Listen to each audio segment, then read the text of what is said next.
Hello everyone, welcome to experiment number 5 in lab 2, which is extensive material lab.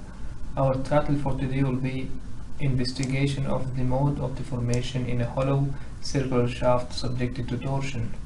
So basically, if you compare this experiment to last experiment, instead of finding the modulus of rigidity, today we want to find or investigate the mode of deformation. We already know that the shearing stress gamma is a ratio between the shear stress tau and the modulus of rigidity g. So the shear stress value tau can be found by multiplying the bending moment and radius and the second moment of inertia. Since we know that moment is force by distance, where A is the distance between the load applied and the center of the shaft. I is the second moment of inertia by over 32, outer diameter to the power 4 minus inner diameter to the power 4. If you want to calculate the maximum shear stress, of course we will take, instead of radius, rho, we can take the diameter over 2, which is the maximum radius, and then m for bending moment, we will take the critical or maximum bending moment, which is the force multiplied by the distance. Good. So from Hooke's law, we know that the principal stresses can be determined from these two equations for sigma 1 and sigma 2. Sigma 1 and sigma 3. What is 1 and 3? We are taking the sensors or the positions of sensors at 45 degrees from the principal stresses. So if this is our specimen, this will be sensor number 1, this will be sensor number 3, and this is sensor number 2 in the middle.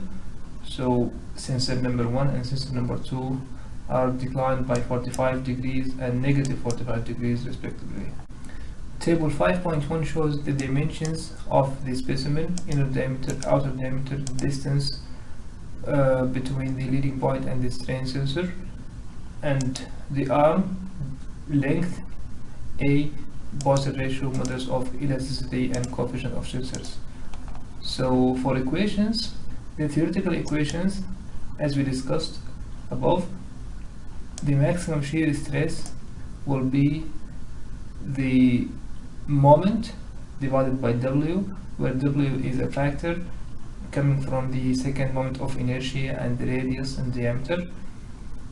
So moment will be delta B, which is force in kilogram force multiplied by gravity multiplied by A. A is the length of the arm. So we can find the maximum tau from these equations. From the equation, from experimental obtained data, we can find the strain for each sensor. Sensor number 1 elongation will give us the strain or deformation at sensor number 1. Same thing for sensor number 3. And from these two strains, we can find the value of stress based on Hooke's law.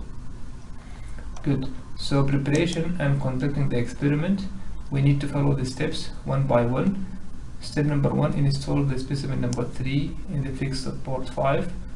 So this is the specimen number 3, the hollow shaft, and this is support number 5. 2, we need to attach the spin bearing assembly 8. So this is the bearing because we need to support the shaft from that end. Step number 3, hold the level at the lever, so we need to make the shaft horizontal. There is no initial angle or deflection. After that, we should mount the pole number 6 into the mounting hole 5.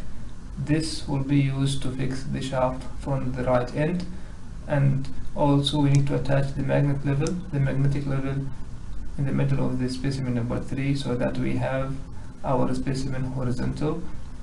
To make sure that the specimen is horizontal, we need to raise this support until it connects with the bearing. So like this, in this figure, we have our measurement horizontal. We have our specimen horizontal. And lastly, we should add the force element. So we add weights in here, and we can connect the wires to the computer so that we can read the values of forces and also values of deformations. Good. So let's go and conduct our experiment. Good. So let us assemble the experiment. Step number 1, we need to install the specimen number 3. This is specimen number 3. Install it into fixed support number 5. So this is fixed support number 5. I can take the specimen and fix it to fixed support number 5. Good. I am not fixing this yet because I have more components, so at the end I will try to fix that component to have a specific level. Step number 2, we need to attach the spin bearing assembly number 8. So this is the bearing assembly number 8. I need to attach this into our specimen to have some support.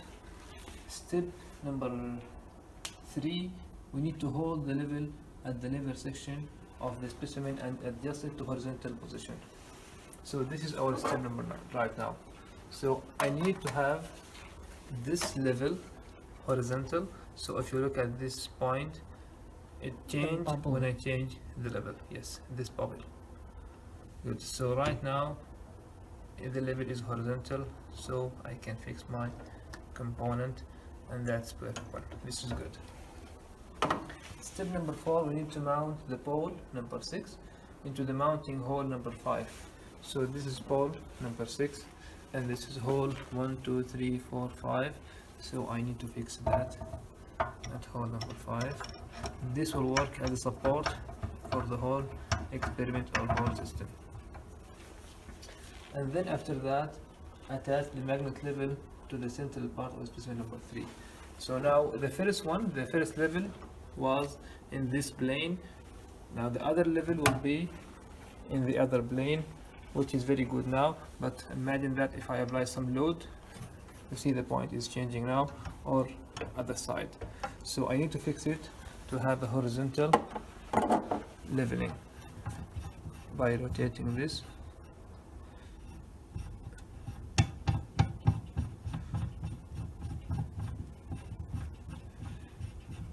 And I need to make sure that this is horizontal. Yes, this is perfect.